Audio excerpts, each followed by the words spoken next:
Hello everybody, and welcome to another drawing and talking video with me, Freebiewits, your host. And last week I didn't do a drawing and talking video because I was procrastinating with Baldur's Gate.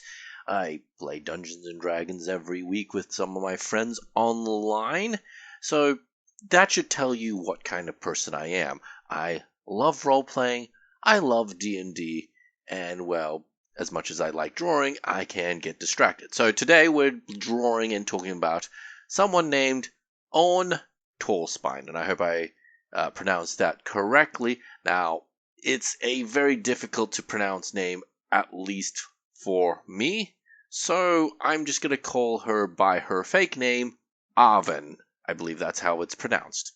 Now, the thing about Aunn is that she is a changeling, specifically the sort of changeling in media where she can change her face. She's a shapeshifter, but only to humanoid creatures, I assume.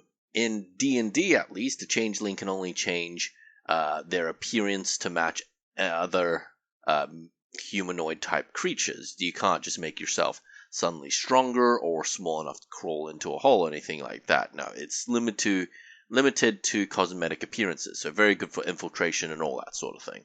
Now, Aunn's thing is that she was an orphan. She got taken in by a gentleman named Aunn, who led a performance troupe called the Stars.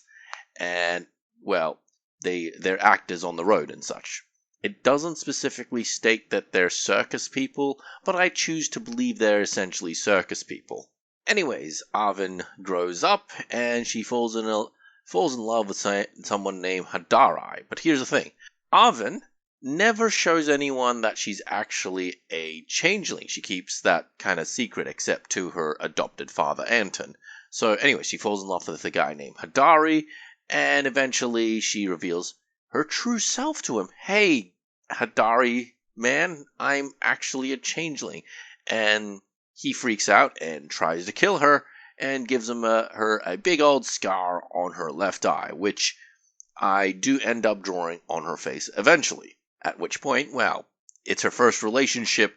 She's got relationship issues. She's got people issues at this point. She's not the sort to let people in, as you would say. Anyways, Aunn, her adopted father, passes away very soon after the incident, and she gets put in charge of the Silver Stars. Now, with all that trauma behind her, one would forgive her for just leaving, which she does, and she settles down as a barmaid for a rundown bar called the Rampant Roach, which I think is a terrible and amazing name for a bar. I mean, in universe, who the hell names their bar after a pest? It seems kind of counterproductive. Hey everybody, come over to KFC, it's great, we've got fried chicken. Sounds good. Hey everybody, come over here to the Rampant Roach. No, sounds like a terrible idea. But maybe that's the point. And, well, it's owned by a kobold, so maybe Rampant Roaches is a draw for people of that race? I don't know. It also says here that she has gone on a few years of adventuring and gets enough money to open up her own tavern, which she called the Constellation, which I do like.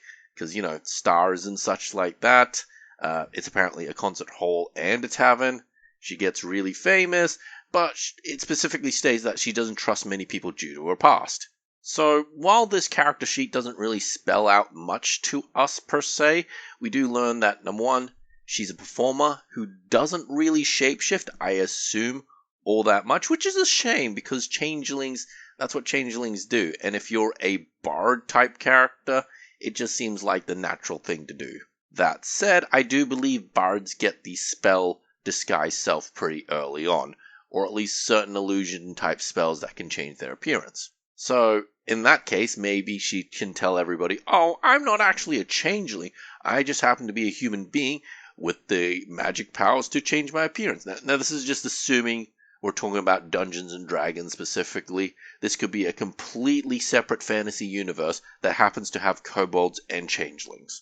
I mean, honestly, Aunn seems like a perfectly good character. She has trauma in background that she can overcome with good friends and such like that. And by the looks of it, at least according to her backstory, she hasn't quite gotten over it yet, but she's still getting there. She's putting one foot in front of the other. She's getting through life, as we all can.